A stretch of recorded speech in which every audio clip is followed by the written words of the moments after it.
Shady Oak Meadows was the sort of suburban community people dreamed about when they envisioned a peaceful American neighborhood. Rows of evenly spaced trees lined each street, creating leafy canopies that cast dappled sunlight onto the sidewalks. The mailboxes sparkled with fresh coats of paint, and the lawns were mostly green and carefully trimmed, per HOA guidelines, of course. Houses featured symmetrical facades in pastel or neutral tones, each with a two-car garage and a neat driveway. At first glance, Shady Oak Meadows seemed like a haven of harmony. Every corner boasted well-maintained flower beds and small shrubberies, except for one patch near a simple chain-link fence that divided a communal walkway from a row of side yards. There, kids often gathered to play. Parents didn't mind the slight scuffing of sneakers and squeals of laughter that occasionally rose there. It was just a slice of normal childhood. And for many months, no one else minded, either. One might stroll through the neighborhood and see little ones hop-skipping on chalk-drawn squares, squealing whenever they lost their balance or messed up a count. It was pure innocence and simple fun. But in a place as carefully regulated as Shady Oak Meadows, it was only a matter of time before an overzealous authority figure took exception to anything that seemed unauthorized. Enter Elaine Rogers, nicknamed Karen, behind her back, a middle-aged woman on the HOA board with more than enough time on her hands to police every detail of communal life. She had a neat, sharp bob of short blonde hair, wore pastel cardigans that were always lint-free, and glided through the neighborhood like a self-appointed sentinel. Most neighbors tried to ignore her prying nature, but she had a gift for making her presence felt. She'd find fault where none seemed to exist. Over time, stories spread of her handing out friendly reminders, which often felt more threatening than friendly, about things like mailbox hinges not matching the official color code or holiday wreaths that overstayed the approved calendar limit. Small inconveniences, perhaps, but they foreshadowed a bigger clash. And that bigger clash would revolve around the simplest of childhood activities, a chalked hopscotch court. Karen, her official name was Elaine Rogers, but few called her that, served as the neighborhood standards liaison on the Shady Oak Meadows Homeowners Association. She had finagled her way into this role by a persistent show of willingness to keep the neighborhood in pristine condition. Though not the HOA president, she held significant sway because she thoroughly inspected every corner of the community, typically accompanied by her smartphone camera and an eagle eye for code violations. Her favorite line was, "I'm only enforcing the regulations we all agreed to when we moved here." She said it with a veneer of politeness that barely concealed her gratification in scolding others. Her approach was strict, borderline fanatical. Over the years, she had challenged residents for trivial matters: a porch light that was too old-fashioned, a bird bath that didn't match the accepted color palette, and even a child's lemonade stand that lacked a community business permit. Stories about her antics circulated widely, though rarely in her presence. For all her pettiness, Karen argued she had a passion for protecting property values. In her mind, any deviation from the clean, uniform standard endangered the entire community. But to many neighbors, she was simply a busybody with too much time and a thirst for control. One unremarkable Monday, as she strolled around the periphery sidewalk near a chain-link fence, Karen noticed two children on their hands and knees, drawing a hopscotch grid in neon chalk. The line spanned about 15 feet, culminating in the typical heaven square. Adorable colored squares decorated the walkway. The kids were giggling, oblivious to her stern figure approaching. Something about the large, colorful design obviously triggered Karen's alarm bells. She paused, lips pursed, scribbling a note in the small pad she carried for violations. Right then and there, she decided, this must go. Before Karen's negative eye fell on it, the sidewalk chalk had been a source of pure joy. Each day after school, a small gaggle of neighborhood kids, ranging from 6 to 10 years old, would gather near the chain-link fence. They toted an array of bright chalk sticks, pink, green, blue, yellow. Together they'd map out various hopscotch patterns. Sometimes they'd do the standard 1-2-3-4 squares. Other times they'd invent elaborate shapes and miniature doodles. They might even add flowers or clouds around the edges. Parents often watched from nearby stoops or living room windows, smiling at the innocence. It felt safe to let the children run around, as the sidewalk was set back from the main road. No one seemed bothered by the chalk lines. If anything, it added a spark of color to an otherwise bland stretch of concrete. And in that simple game, many kids formed friendships or overcame shyness. Hopscotch had become a small but meaningful part of the neighborhood's life. Lisa, a single mother of 9-year-old Bella, regularly praised the chalk activity. It's so nice to see them off their screens, just playing outside like we used to. She once joked that it was a better pastime than letting them watch TV all afternoon. Indeed, the chalk drawings changed daily, with new designs or fresh colors for the kids to jump around on. Occasionally, an overnight rain might wash the chalk away, which the children saw as an opportunity. Clean canvas for tomorrow. Yet even their joy had its practical side.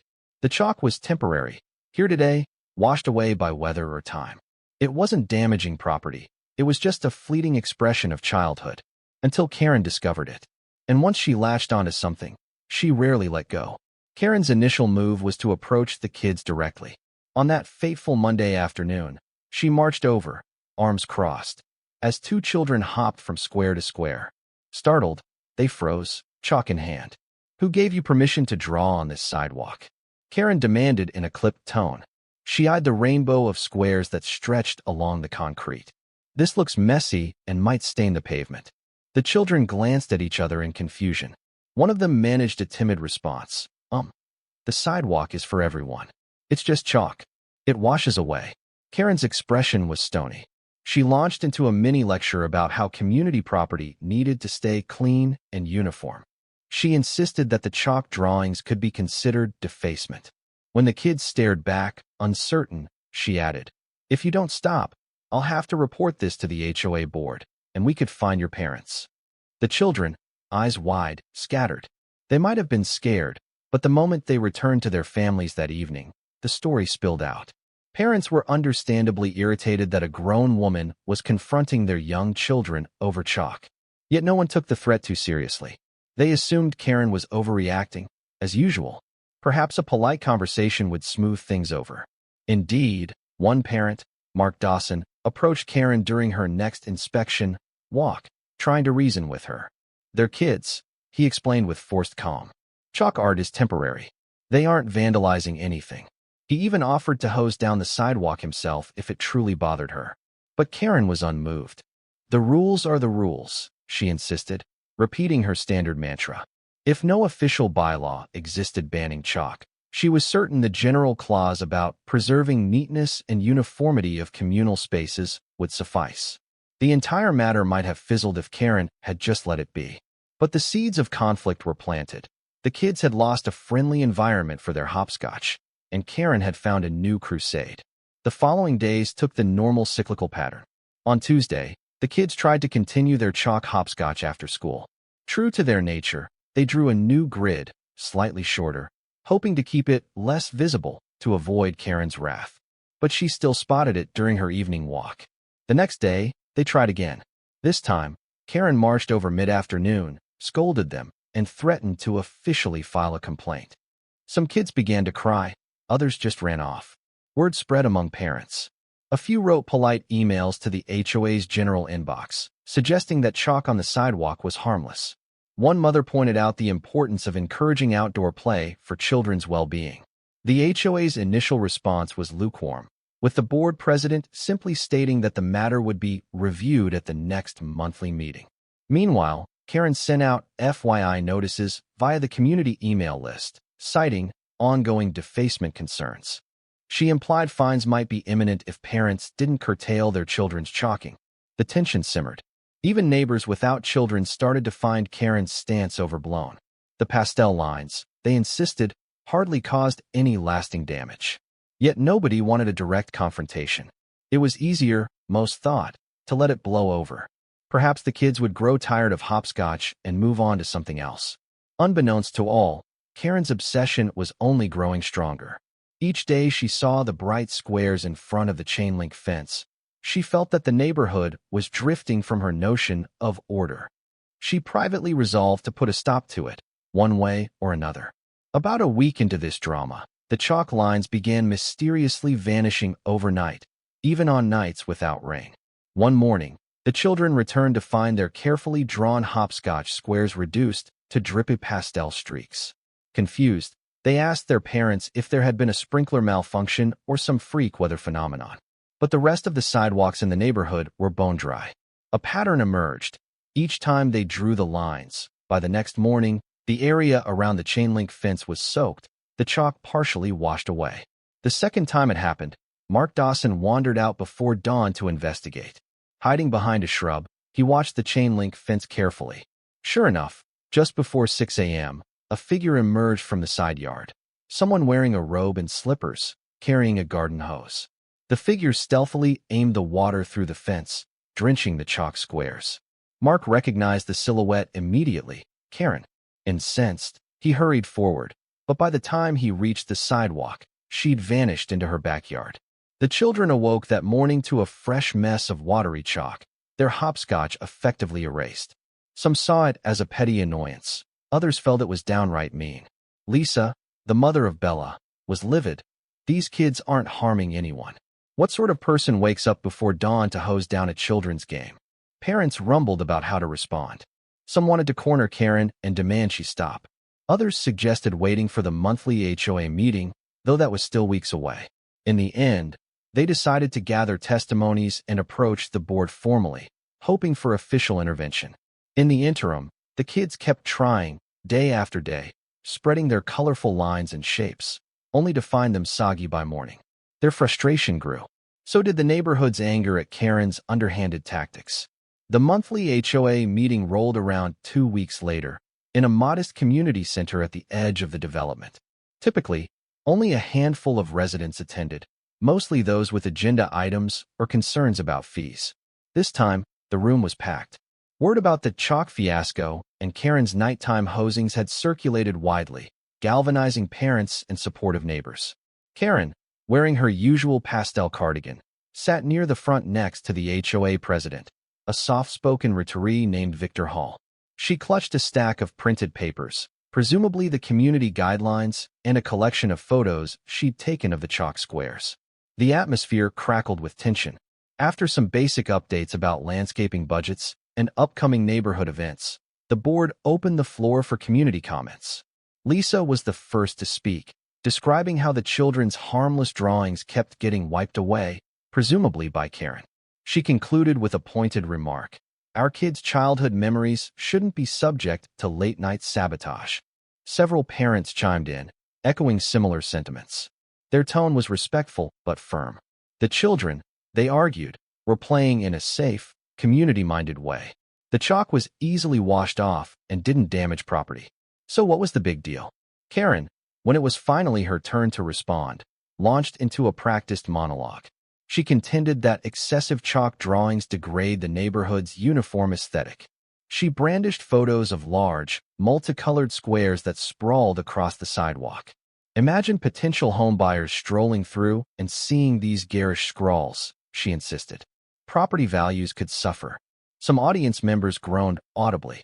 One neighbor, Greg, retorted, "Are you honestly telling us that a child's game is going to tank property values?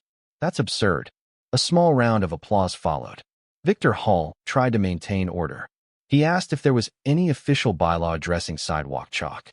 None of the board members found one. Karen pointed to the overall tidiness clause, but the rest of the board felt that was too vague.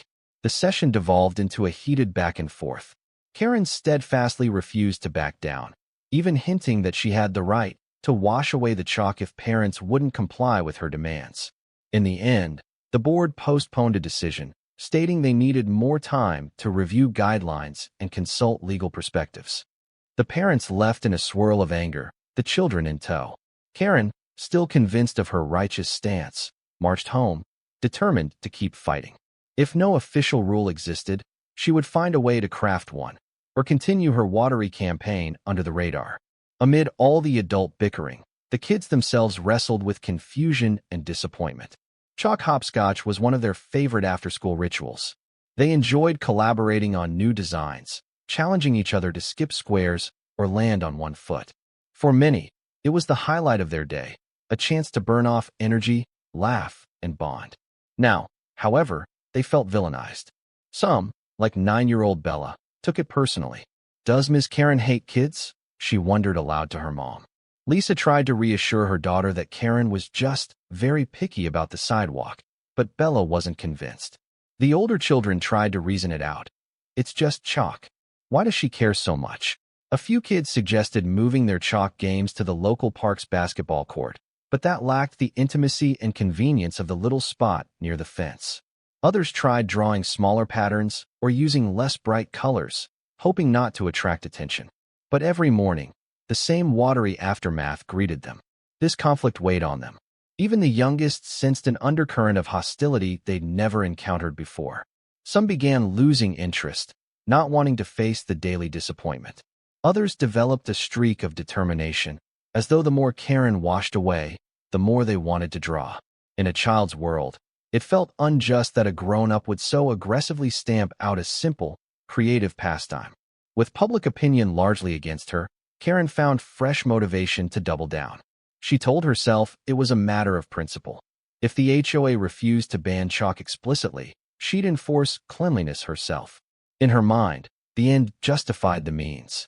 Her nightly routine shifted earlier, around 1 or 2 a.m. She would slip out in quiet slippers, wearing a dark robe. Retrieving the garden hose from her backyard, she'd feed it through the fence and spray the chalk lines in a deliberate, methodical pattern until no recognizable squares or numbers remained. The hush of the night made it easy to conceal her actions. Water pooled along the sidewalk, carrying the chalk's color in faint pastel streams that ran toward the gutter. Occasionally, she noticed lights flick on in a neighboring window, but no one confronted her directly. If footsteps approached, Karen would retreat quickly. By morning, the sidewalk was always a murky, half-clean mess. Some parents suspected they knew exactly what was happening, but catching Karen in the act was challenging. She was cunning enough not to do it at the same time each night. Meanwhile, she drafted an official proposal for the next HOA board session, urging them to adopt a bylaw prohibiting chalk markings on common sidewalks. She built her case around preserving aesthetic standards and potential liability if someone slipped on chalk residue. The arguments were thinly veiled. She circulated a petition among the few neighbors who, for one reason or another, sided with her. They were mostly older residents or those with no kids who worried that children running around might cause noise or accidents. But the majority refused to sign, dismissing her fear-mongering as overblown. The deeper Karen dug her heels, the more the rest of the neighborhood unified in protest. A wave of frustration rose. Families who had never interacted much began sharing stories. The father who watched Karen scold his 8-year-old for riding a scooter too close to her yard. The mother who got a warning notice for a child's drawing of hearts on the driveway. The grandparents whose visiting grandchildren had been told off for blowing bubbles near the sidewalk. It seemed Karen's vendetta extended well beyond Hopscotch. Talk of an anti-Karen coalition emerged, neighbors banding together to push back. Some suggested distributing flyers labeling Karen's behavior harassment. Others wanted to file an official complaint with the HOA, demanding that she step down from her neighborhood standards position. A few even floated the idea of a recall vote to remove her from the board entirely, though the rules for that were murky. Most pressing, though, was the chalk situation. With the constant washing away, the kids felt discouraged. Parents decided to adopt a new tactic. They took photos of the fresh chalk lines each afternoon, timestamped them, and then snapped pictures the next morning to document the sabotage. If they could compile enough photographic evidence of repeated overnight washing, maybe the board would have grounds to penalize Karen under a disturbing the peace or harassing minors clause. Karen, for her part, felt the neighborhood was ganging up on her unfairly. She wrote lengthy rants on the HOA's online message board, citing the dangers of caving to childish whims. She insisted that the next generation needed discipline. That chalk on a public walkway was the beginning of chaos. The more she posted, the more she alienated the community. Her tone was righteous, condescending, and combative, turning even neutral onlookers against her. A crucial turning point came one weekend when a group of parents decided to host an impromptu hopscotch party. They invited all the neighborhood children to that stretch of sidewalk, providing an enormous box of chalk in every color imaginable. The kids spent hours drawing not just 1 or 2 hopscotch grids, but an entire patchwork of squares, circles, stars, and creative labyrinths. The walkway resembled a rainbow mosaic. Laughter and squeals of excitement filled the air. Karen, peeking from her window, fumed. She considered storming out to confront them, but the large cluster of neighbors, cameras at the ready, deterred her. Instead, she paced inside her living room, practically trembling at the sight of so many unauthorized defacements at once. The nerve of them, she thought, to openly defy her. She resolved to drench the entire area that night, no matter how big the drawings. Sure enough, around 2 a.m., she crept out. But this time, the parents were prepared. They had stationed an unobtrusive camera in a parked car across the street, capturing footage of the sidewalk. Karen, wrapped in a black shawl, emerged from the side yard, uncoiled her hose, and began spraying. The camera recorded everything: the hush of water, her crouched posture, the pastel puddles forming. By dawn, the chalk masterpiece was gone. However, the parents now possessed irrefutable evidence of her sabotage. The question became, what would they do with it? Some wanted to confront Karen directly, others to present it at the upcoming HOA meeting. In either case, a showdown was imminent. They were done tolerating her nighttime hostility. If she insisted on waging war over chalk, they were prepared to bring the fight to the official arena, armed with undeniable proof. The next HOA board meeting, scheduled for early the following week, promised fireworks. Word had spread that the parents had video evidence of Karen's sabotage. Attendance soared, packing the community center's multipurpose room. Victor Hall, the HOA president, opened the meeting with a weary sigh. He'd been inundated with complaints about Karen's actions, as well as Karen's own complaints about mass chalk vandalism. He knew the night would be contentious. Karen arrived early, seating herself next to a large display of printed photos meant to illustrate how disruptive the chalk had become. She clutched a binder of typed arguments, referencing community guidelines she believed supported her cause. The parents, led by Mark Dawson and Lisa, came with a laptop and a projector. Following the usual formalities, approval of minutes, a quick report on landscaping budgets, Victor Hall invited Mark to speak on the chalk matter. Mark calmly described how children had been engaging in a harmless pastime, but someone kept hosing down their drawings nightly. He then stepped aside, letting Lisa connect her laptop to the projector. The video played, grainy nighttime footage, but unmistakably showing Karen's silhouette carrying out the sabotage, hose in hand. Gasps rippled through the audience. Karen's face flushed red. She tried to protest, but the visuals were clear. She sputtered about the ends justifying the means, implying she had every right to protect the community from unsightly scribbles. This only enraged the crowd. One resident stood up and shouted, "You're attacking kids' art. We never agreed to that." Another demanded she resign from the board at once. Desperate to regain control, Karen waved her printed photos of excessive chalk drawings, but the audience only saw how petty it all looked. The board members, clearly uncomfortable, asked for quiet. Eventually, Victor Hall announced, "We cannot condone any homeowner repeatedly defacing a children's game or harassing minors. We'll convene an executive session to determine if this violates our code of conduct or merits further action." Karen tried to speak again, but the chaos drowned her out. The meeting ended in near uproar. Many residents lingered in the hall, heatedly discussing the next steps. Some called for Karen's immediate removal from the board. Others demanded a formal apology or even restitution for the kids' chalk supplies. The children, for their part, were thrilled that a grown-up confrontation was finally shining a light on their predicament. The seeds of a bigger resolution had been planted, one that might lead to something more permanent than chalk lines. In the days following the showdown, the parents and supportive neighbors held informal meetings on front porches and in living rooms, discussing their next move. While they hoped the HOA would censure Karen, they wanted a more lasting solution for the kids' Hopscotch area, one that Karen couldn't simply wash away.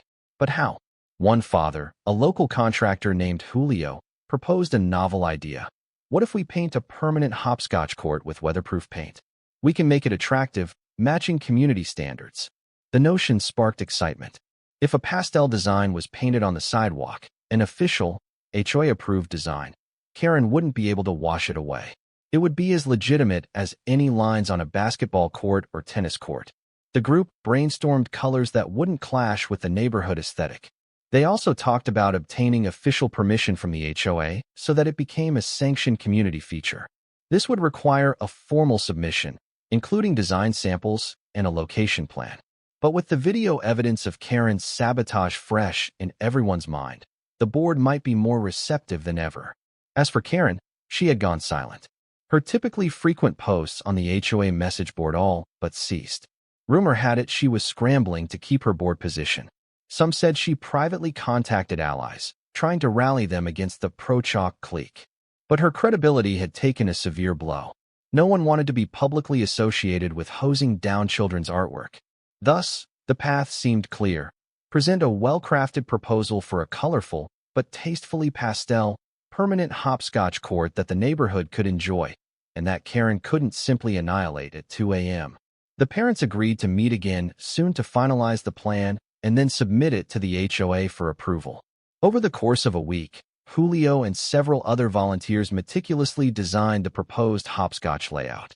They used soft, calming shades, lavenders, light blues, mint greens, and gentle pinks to blend with the neighborhood's aesthetic. Instead of harsh, bold lines, they integrated subtle shapes reminiscent of flowers, clouds, and geometric patterns, culminating in a functional hopscotch path.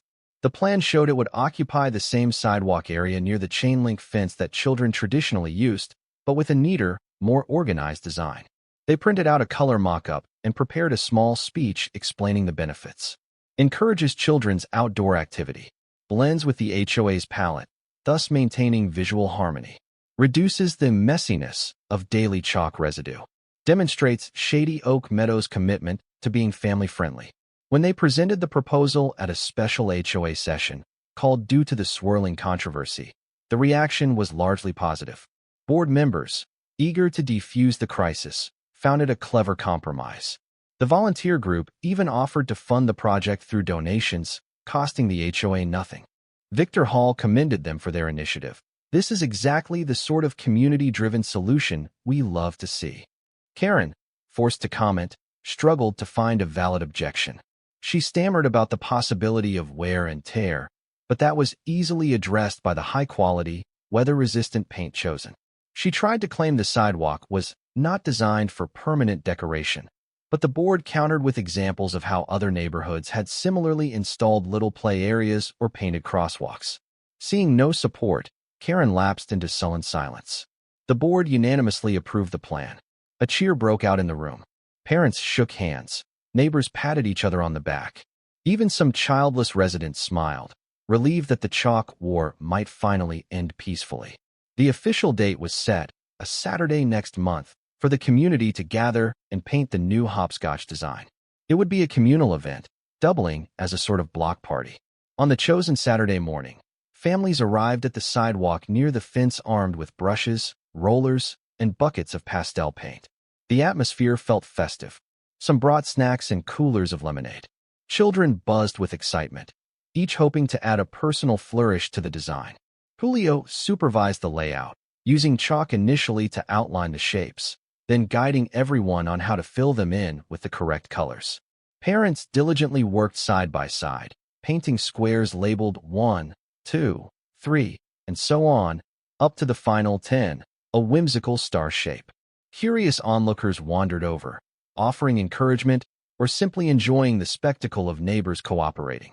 Even seniors came, offering moral support and reminiscing about their own childhood games.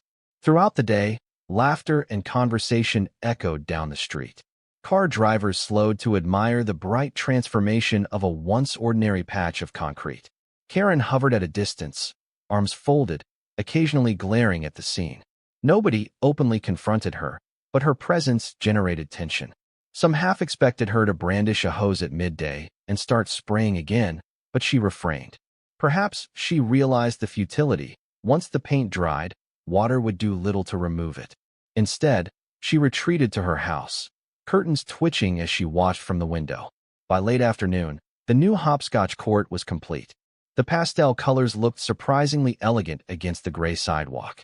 The final squares featured delicate outlines of flowers and small hearts that children painted themselves. After the paint dried, they tested it out, giggling as they hopped from square to square. It was everything the parents had hoped, a permanent reminder that the community valued play, creativity, and, above all, the happiness of its youngest residents. In the following days, the painted design became a local talking point. Families strolled by in the evenings, letting their kids jump around, while adults admired the subdued palette that fit the neighborhood's tidy vibe. Indeed, it was a neat, and ironically more visible, solution that overshadowed any attempts Karen might have made to revert things to her old standard of order. With the permanent pastel court in place, Karen's nightly hosing ceased to serve any purpose. One drizzly evening, a neighbor noticed her silently inspecting the paint lines as water beaded on top, powerless to wash them away. She seemed vexed, but resigned. Ultimately, she had lost her crusade. At the next HOA meeting, the board quietly addressed the matter of Karen's sabotage. While many residents clamored for her removal, the board stopped short of a formal recall. Instead, they issued a stern public reprimand and removed certain enforcement privileges from her role. Karen remained on the board, but her power waned considerably. Few residents took her subsequent observations seriously, and many brushed off her attempts at scolding them for trivial issues. Children resumed their carefree afternoons around the chain-link fence, now with a hopscotch design that no longer vanished overnight. Parents felt a renewed sense of camaraderie. The entire saga, though contentious, had strengthened their bonds, proving that unity could triumph over petty harassment. Even those without kids expressed relief that the conflict had resolved in a way that brightened the neighborhood rather than darkening it. Meanwhile, Karen adjusted to her diminished influence. Whether she learned a genuine lesson about empathy was unclear, but she refrained from further acts of sabotage, perhaps recognizing that the community would not tolerate them again. Over time, some neighbors even softened their stance toward her, offering friendly waves. It was, after all, better to coexist peacefully. Karen responded with tight-lipped nods, rarely engaging in extended conversation. Life carried on in Shady Oak Meadows with a slight shift in its collective spirit. People were more conscious that the rules and regulations, intended to preserve harmony, could also be weaponized by someone fixated on control. And they discovered that when neighbors united against such overreach, they could transform petty conflict into a new source of joy, like a pastel-painted sidewalk game that would endure no matter how many garden hoses tried to erase it. The kids, of course, were the happiest winners of all. Their daily squeals echoed across the fence, chalk replaced by permanent pastel lines that invited them to skip, hop, and laugh in the sunshine. Every hopscotch leap reminded them, and everyone else, that in a true community, kindness and cooperation will always outshine hostility.